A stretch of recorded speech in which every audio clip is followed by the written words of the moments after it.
Ibu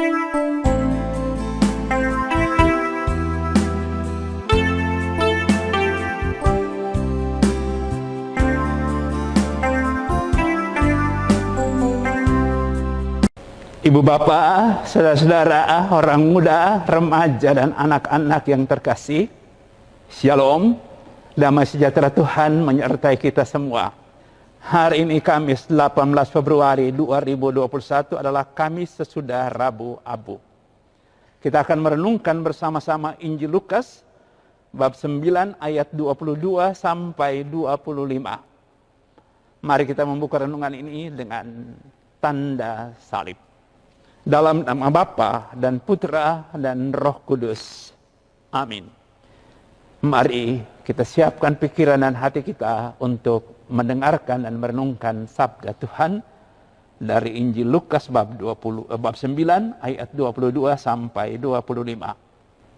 Sekali peristiwa, Yesus berkata kepada murid-muridnya bahwa anak manusia harus menanggung banyak penderitaan dan ditolak oleh tua-tua, imam-imam kepala, dan ahli-ahli Taurat, lalu dibunuh, tetapi dibangkitkan pada hari ketiga. Katanya kepada mereka semua, setiap orang yang mau mengikuti aku, harus menyangkal dirinya, memikul salibnya setiap hari, dan mengikut aku. Karena barang siapa mau menyelamatkan nyawanya, ia akan kehilangan nyawanya. Tapi barang siapa kehilangan nyawanya karena aku, ia akan menyelamatkannya. Apa gunanya seorang memperoleh seluruh dunia, tetapi ia membinasakan dan merugikan dirinya sendiri? Demikianlah Injil Tuhan. Terpujilah Kristus. Ibu bapak, saudari-saudara, orang muda, remaja, dan anak-anak yang terkasih, dunia modern menawarkan kenyamanan-kenyamanan dan keenakan-keenakan. Dan kecenderungan dasar manusia adalah memperjuangkan yang nyaman itu. Mencari dan menemukan yang enak itu.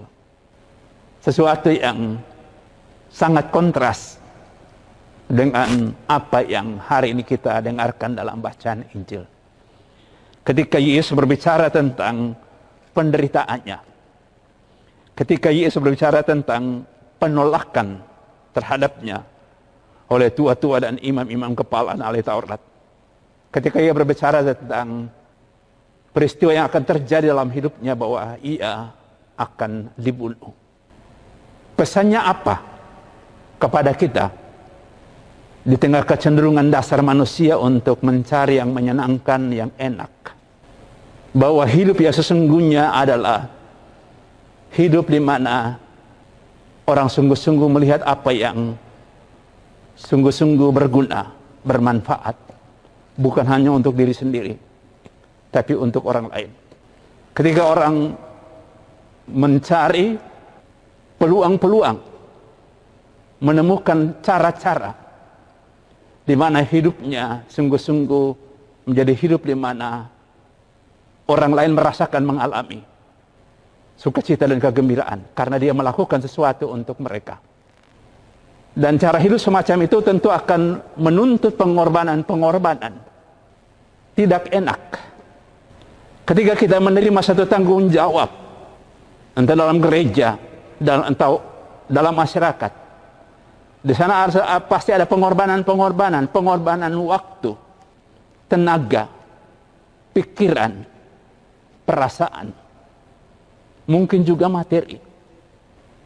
Tetapi kalau itu kita lakukan dalam rangka pelayanan kita yang baik untuk masyarakat, kalau itu kita terima sebagai bagian dari konsekuensi memberi hidup untuk kepentingan orang lain, semangat itulah yang seharusnya kita jaga, kita rawat.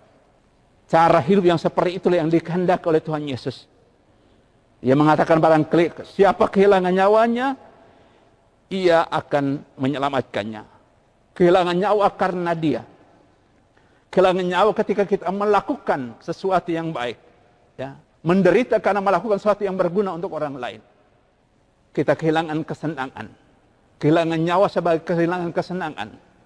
Kehilangan nyawa sebagai kehilangan kenyamanan. Kehilangan nyawa sebagai kehilangan rasa enak.